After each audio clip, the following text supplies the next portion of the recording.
niece? I'm just a poor old woman, dear. No need to trouble yourself with me. We'll be the one to decide that.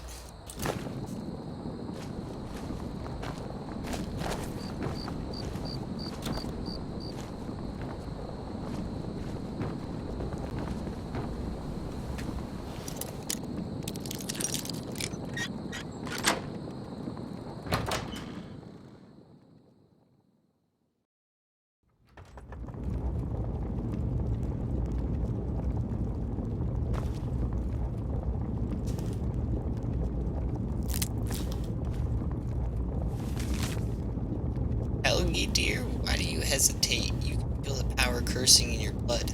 You have only to reach out and grasp it. Announce that boy of yours and come live with me in the forest. My sister will be here soon. Together we can form a proper coven. Training will truly begin.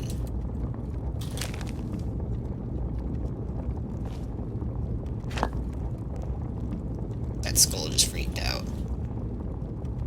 The paper mirror.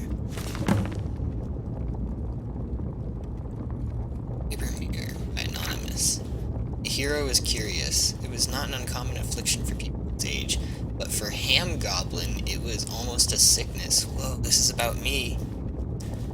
It was the reason he stole into the witch's cabin, and the reason he was reading now for books, but another kind of door, and to open them was to open a world of possibilities. In Skyrim, Ham Goblin had opened many doors like this one, and they all made the same promise. Behind it were tales of conspiracy, tragedy, valor, sacrifice, and sometimes even love. The more doors you opened, the further you descended, losing yourself in every chamber, every corner of the room, every room. But alas, behind this door he found neither knights nor sorcery, nobles nor thieves.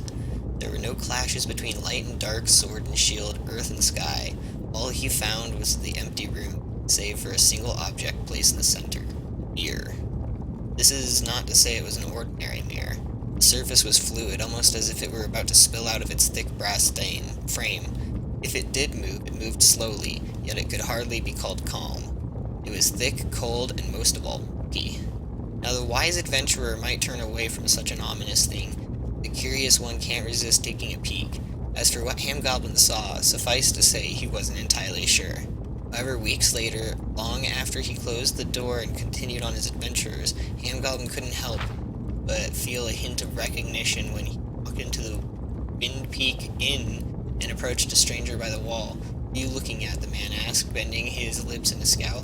Ham Goblin tried his best not to smile. Somehow he already knew the man's name, his occupation, and what he was standing there for. In short, Ham Goblin knew exactly what he was looking at. What he didn't know was how. "Your name's Theron, I take it. I'm here about the job." Interesting.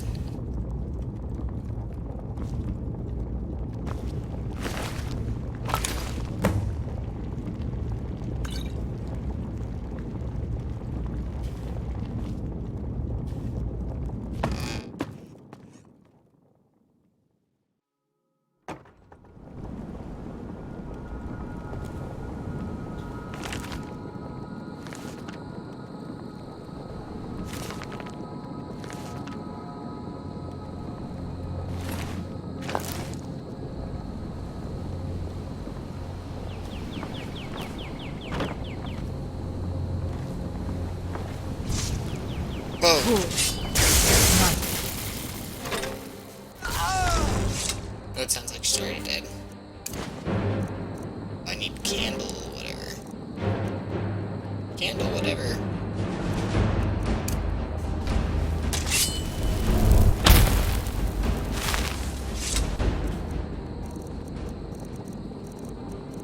It's the glass boat now.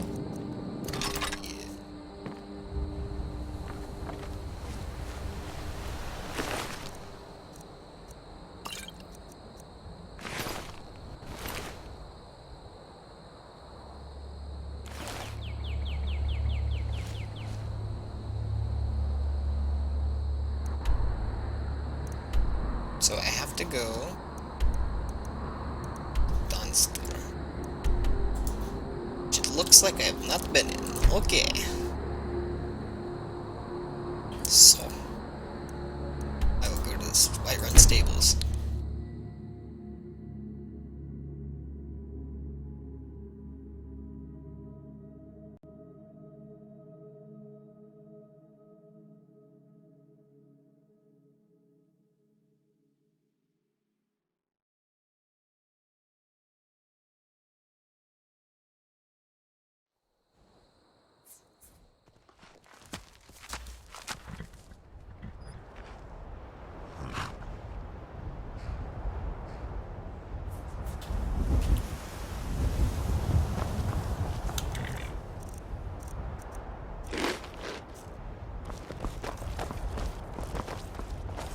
Need a ride? I can take you to any of the hold capitals. Where do you want to go? Dawnstar, I think? Climb and back and we'll be off. Outlaw, it's 9715. How you doing, man? Hello? Nice weather for a ride. Hope it lasts.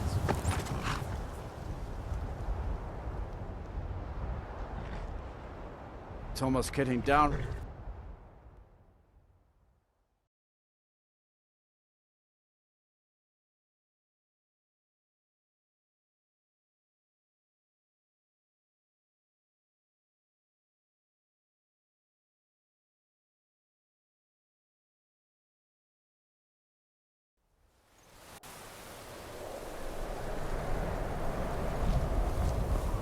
Snowberries! I'm thirsty. Dawnstar and the Sea of Ghosts. I had never seen the ocean till I came to Skyrim. Even now, it's my breath stumps. They say that vampires attacked the Hall of the Vigilant, burned it to the ground.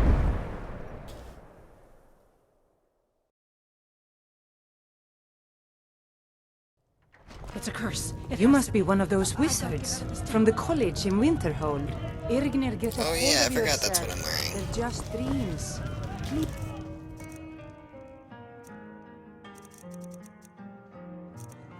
You put on my titty cover again. I'm not wearing a ring, am I? Oh yeah, no, I'm not.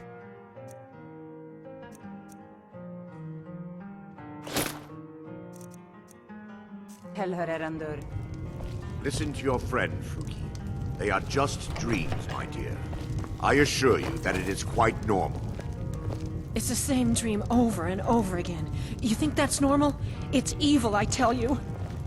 Erandur, she has a point. You keep telling us no harm will follow these dreams, but they must be an omen. Give him a chance to speak. He's trying to help us.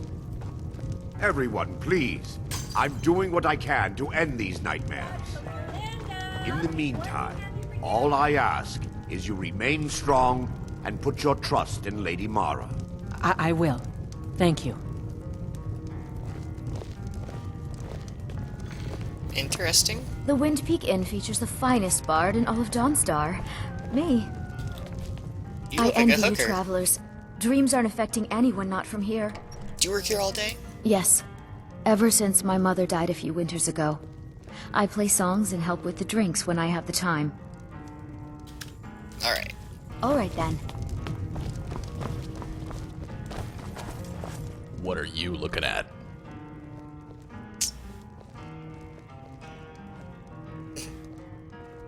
Name's Theron, I take it. I'm here about the job. Oh yeah? You're a bit scrawnier than the way Argus described you. But I'll be your weakling's uncle the day he tells it true. I suppose the snowback didn't bother to tell you what the job's about, either.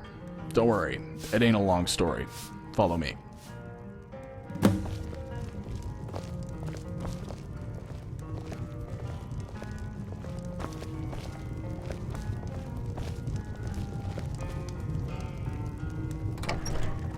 I was wondering, Father, maybe...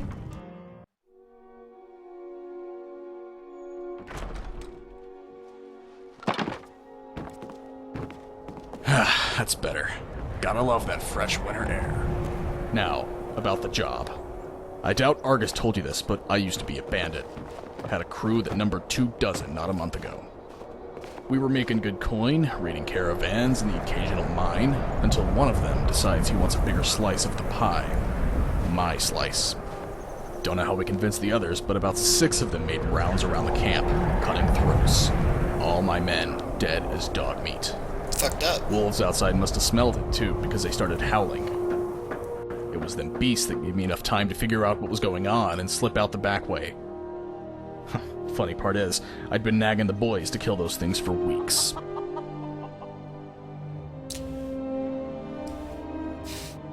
So, you want revenge now?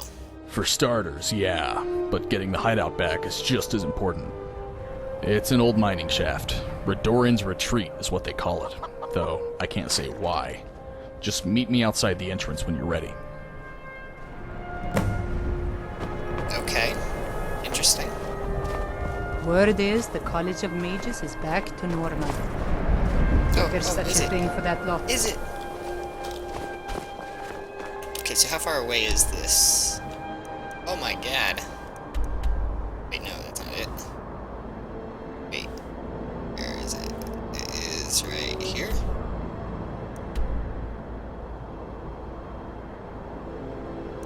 I don't want it to be nighttime when you get there. It's probably going to be. I'll just get there and I'll wait. Fuck it. Yeah.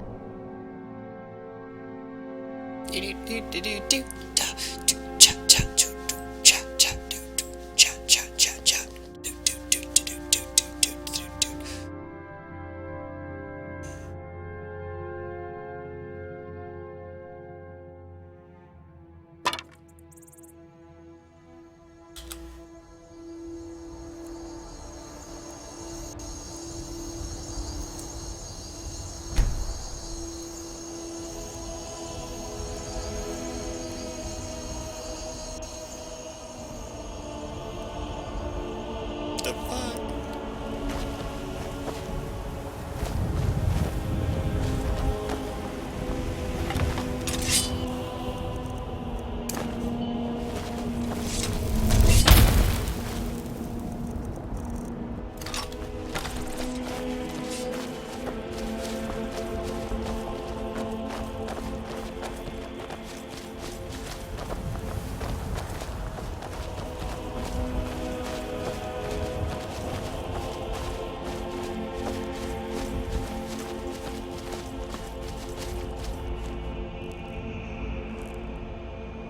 The first time I heard the song about the maiden was from a bandit I slew.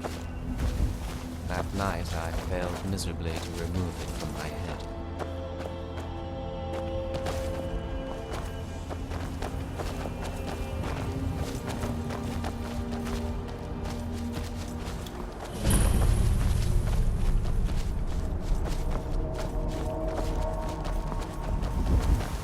Good. You're all here. The plan's simple.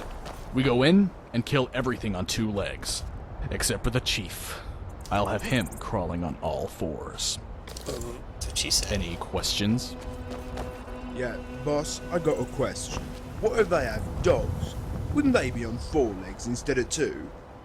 Would you want us to spare them, seeing as they ain't but stupid mutts? I'm confused as well. You say kill everything on 2 legs, but don't that include us?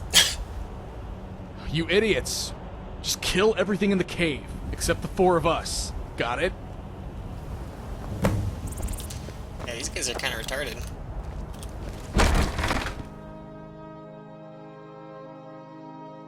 With my followers, that makes 6 of us. That's a lot of fucking people.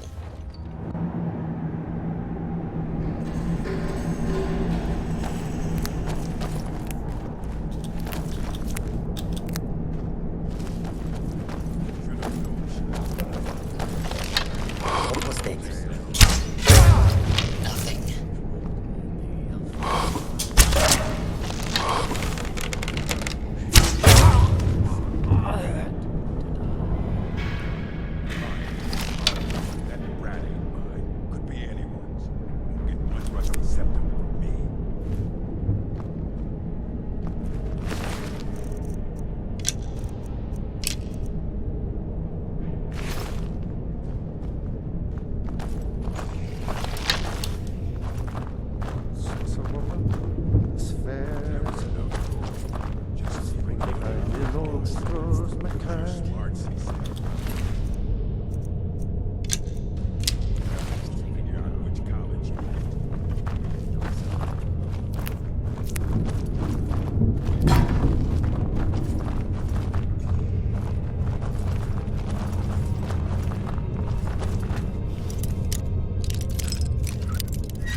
Give me your loot!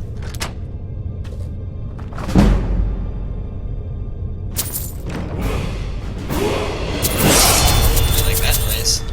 That's a good noise. Oh, God. What are you doing, bro? Just sucking life. Sucking dick at life right now, bro. Go suck dick at life over there.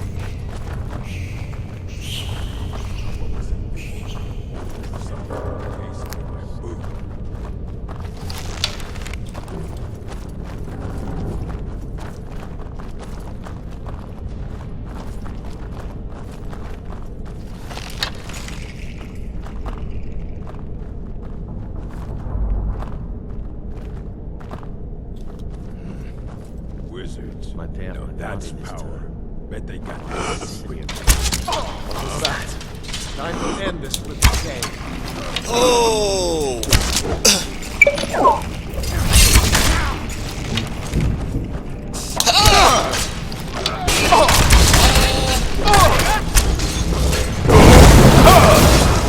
That is not what I wanted to do. I wanted to do something more like, probably that. I'll show you.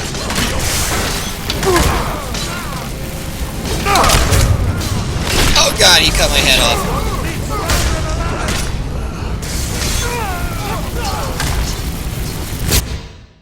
Alright, well, I know now what not to do.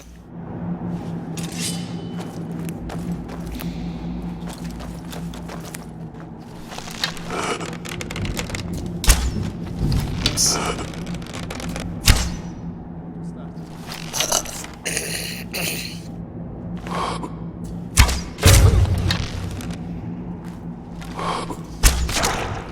I hit him right in his paw. And...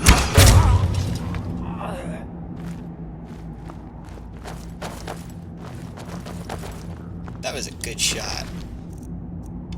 Made him eat that arrow.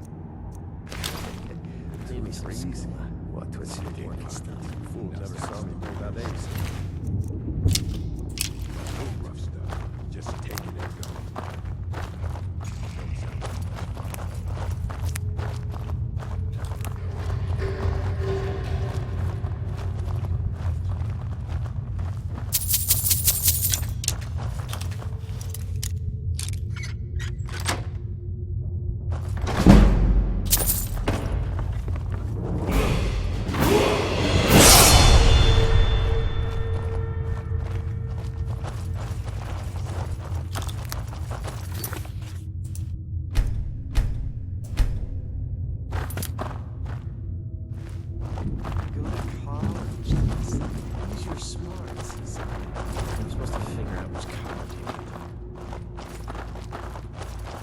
Might pay off my bounty this time. Walk into the city of... man. Was a woman? Is someone there? Oh,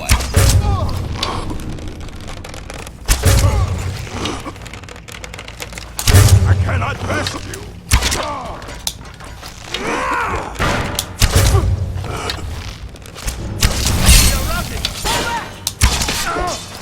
Enough! This ends now! True lords never back down!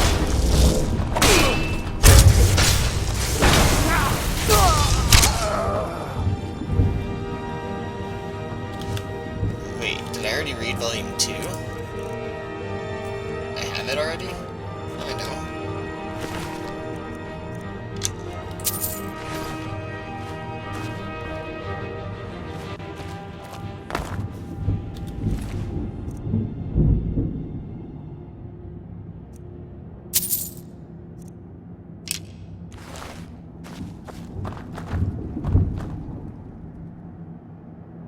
Oh yeah, I can harvest blood. I forgot I got orc blood now.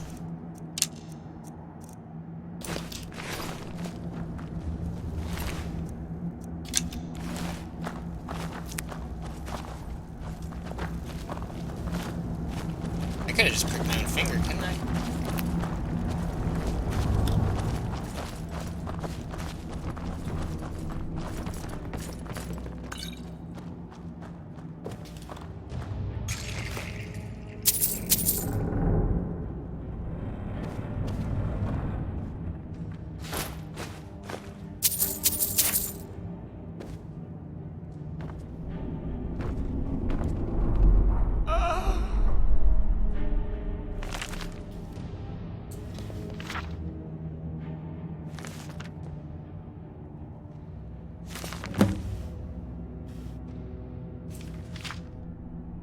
Theron looked at the assortment of bedrolls, dressers, and barrels scattered across the living quarters.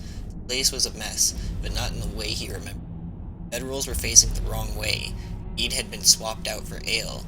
It was a bandit lair, all right, the same as the others, but entirely different. Talos's beard. I hardly recognized the place. Is that a sodding book on the table? He said, returning to the things he did recognize. Weapon racks, purses full of few trophies from back when the was whole. Every one of these things has a story, he said, beaming like a proud father whose children had just come. Take this pendant, for example. Got it off a carriage moving his family to solitude. It was locked in a safe, you see, and try as we might, nobody could crack it. This noble, he tried to bargain with me, saying he'd open the safe if I'd spare his blushing bride. So I said, sure, a deal's a deal. Open the safe and I won't lay a hand on your... Of course, I never said anything about my men. There's something about the way Theron chortled that bothered Hamgoblin. It was kind of a bestial laugh, the kind of foul grunt that makes you forget he was once a man. It was the same laugh that haunted the writer's dreams. Even now, alone at his table, castle door dungeon, it crawled over his bones, reminding him of that horrible night. It was a laugh that shrunk his very soul. Anyway, the funny part is I couldn't pawn it, Theron continued. Bloody inscription on the back. To my darling Cassandra. Why couldn't he have just married a girl named Helga? For Theron, there was a point to this story. It was Argus who told him the pendant couldn't be fenced, and it was Argus who sent him a letter the day before. The sellsword he had promised Theron would not be coming. The Nord had failed to come through once more. The question was, who was the impostor who seemed otherwise? Theron approached the stranger, his hand shadowing his sword hilt. Of course I blame Argus, he said. If he was half the fence he claimed to be, you could sell the thing for twice what it was worth. Not that I need to tell you, seeing as you used to work. Theron's lip twisted into a rictus. To a rictus? What? Blood was still simmering, having killed Javid, and now there was another traitor he needed to deal with. Where did you say you two met anyway? Talos's beard. I hardly recognize the place. Is that a sodding book on the table? No, this is more like it. Every one of these things has a story. Take this pendant, for example. Got it off a carriage moving a noble's family to solitude. It was locked in a safe, you see, and try as we might, nobody could crack it. This noble, he tried to bargain with me, saying he'd open the safe if I spared his blushing bride. So I said, sure, deal's a deal. Open the safe and I won't lay a hand on your girl. Of course, never said anything about my men. Anyway, the funny part is I couldn't pawn it with the bloody inscription on the back. To my darling Cassandra. I couldn't have just married a girl named Helga. Of course, I blame Argus. If he was half the fence he claimed to be, he could sell the thing for twice what it was worth. Not that I need to tell you, seeing as how you used to work for him. Where did you say you two met, anyway?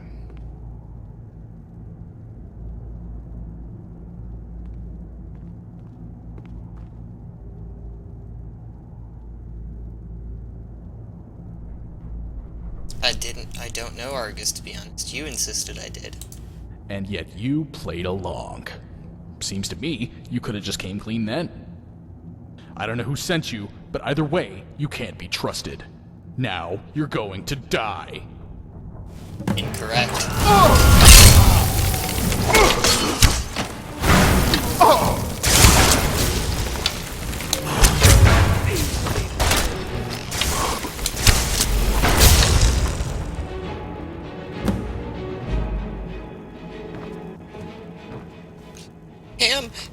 Ham, a lamb, ding dang dan.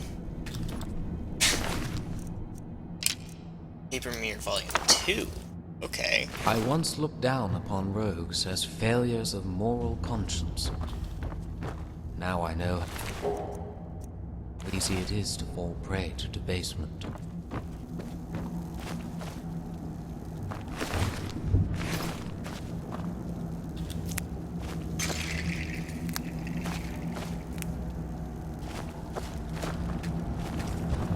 See what his copy said. version 2. Javid was always the clever one, sharper than Skyforged steel, they used to say, and that went double for his smithing work. When Yorland Greymane fell ill one season, many of the boys joked that Javid ought to take his place. You never want to follow a legend, the Redguard quipped. You want to follow the poor fool who tries. Theron, by contrast, was a bandit. His face cut out from the sketch for the wanted poster. He was stronger than the others, meaner than just about anyone, and would have been chief had the clans not agreed to follow the elf. Jackson, hi, I just had a sexy piano concert. Like you perform piano? Fuck yeah. When the wood elf turned himself in, it was Javid who warned him things would go sour.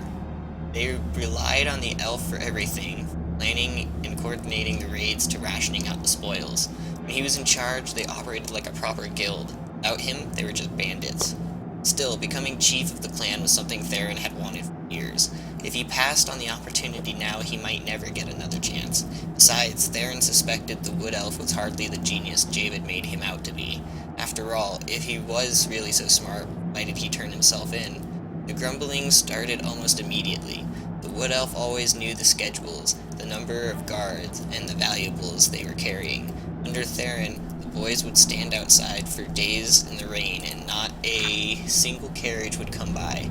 Theron had also promised the men larger cuts, since the spoils weren't divided with the townsfolk. Yet, while the cuts were larger, the hall was but a pittance of what it used to be. One carriage was completely empty save for a single book. The night of the coup, Theron had fell asleep trying to read that book. First time, he skipped the end and the part about the rope. This time, determined to read it cover to cover, he never made it past the first page. Still, the words of the Redguard echoed in his mind, long after he had drifted into Vermina's embrace. You never want to follow a legend. You want to follow the poor fool who tries. It was the wolves that woke him, but it was the words that warned him of the danger. Scrambling to his feet, he could hear his attackers making their way down the tunnel. Without a second thought, Theron rushed behind the cooking pit and tugged on the rope. At the rear of Redoran's retreat, there is a large shaft that stretches to the surface, presumably dug out to rescue miners in the event of a collapse. Earlier that day, Theron had tied a rope to the base of the tree and dropped the other end down the hole. He never told the others. He wasn't entirely sure why, but it saved his life. It wasn't long before Theron began plotting his revenge. Javid was clever, but not much of a fighter. Theron was confident that a handful of men was all that was required to take back the hideout. The problem was finding men he could trust. It was one of his old fences, Argus, who offered to help. Javid had refused to deal with the Nord until he lowered his rate, whereas Theron, never one to argue over numbers, had always left it up to the smuggler's discretion. Argus also had a reputation for working fast, something Theron appreciated given the situation. Regardless, not even Theron expected the stranger to walk into the Thingspeak Inn 8 days after Argus promised to deliver him. "What are you looking at?" Theron asked, bending his lips in a scowl. He didn't like the stranger. There was something about him that reminded him of Javid. Maybe that was a sign, but of what he didn't know. "Name's Theron, I take it," the stranger said. "I'm here about the job." Damn, alright. This story's getting good. Fuck you.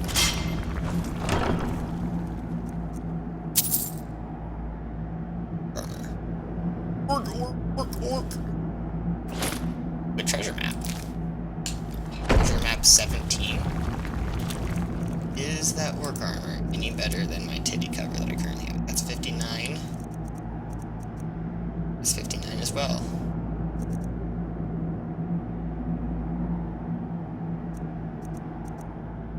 It looks cooler, so I'm gonna keep it. But I'm not gonna wear it yet until I can enchant it and make it better than the one I'm already. Okay, so I killed some dude. It's supposed to be a rope. Remember? He said something about a rope in his shaft in the book at the bottom of the sea.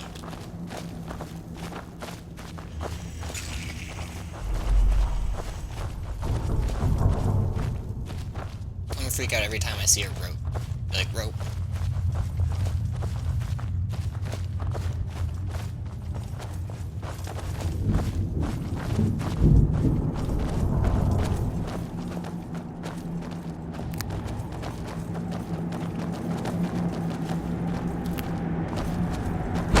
looks like it's sunny out there? I fucking don't. Actually, no, it probably is. We came in the dawn.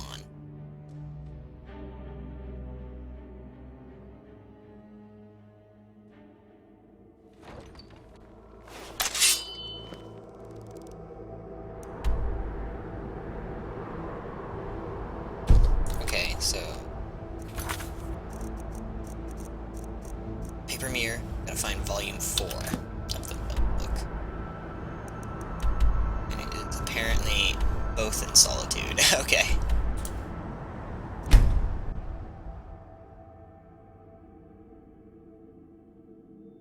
I love these little custom odd quests. They're fun.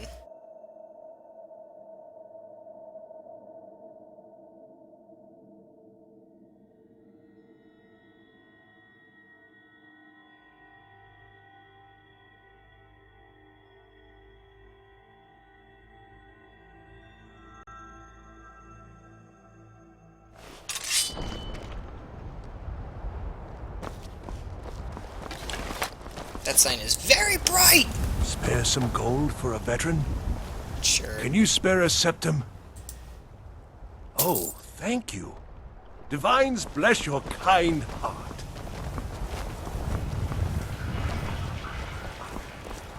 Oh, that's not a doorway. I've never been here, alright? Oh god, fuck. Oh, I took an arrow in the knee. You shut your fucking mouth about your arrows. La la la la. Oh, hello. Sorry, Proud spy. vocal cords. Now there's a fine home. Up for sale, too. If you're interested, talk to the steward in the keep. Don't suppose you didn't...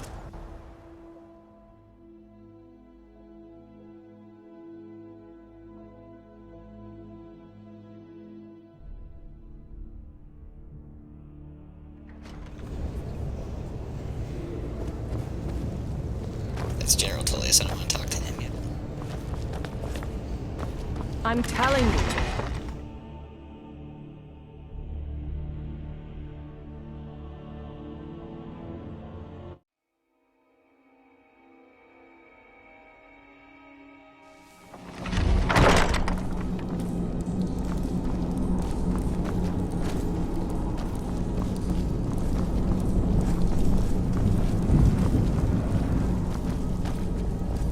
You won't get Have you anything out ever of me, passed by you the filthy docks sons here of and workers. thought of just sailing away? Even when I was a knight, I often dreamt of faraway lands.